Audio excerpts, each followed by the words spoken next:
IPv4 is the dominant IP protocol used in today's networks, but the 32-bit address space it provides is limited to just over 4 billion addresses.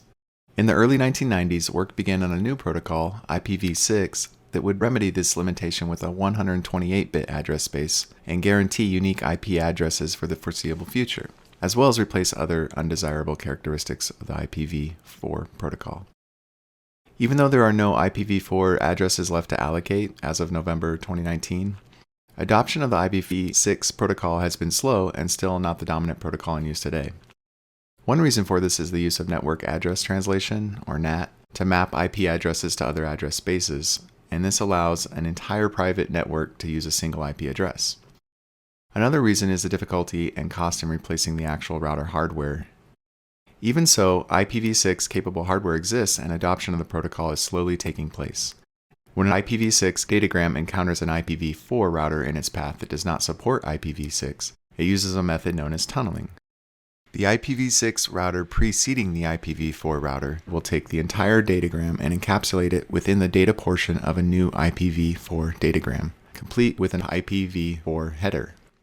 The router will use its own output port IP address as the source address in the header.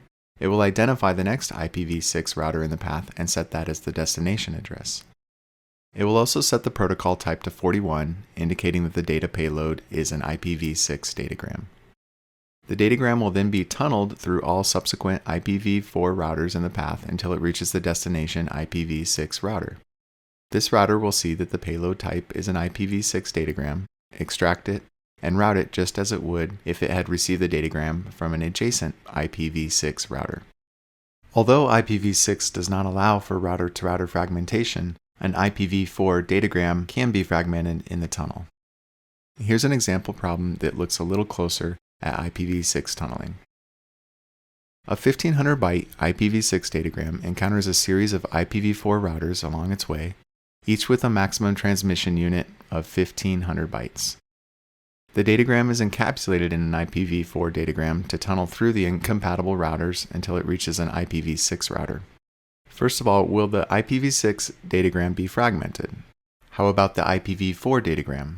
If either are fragmented, what will be the size of the fragments? Since IPv6 does not support tunneling, it will not be fragmented as is.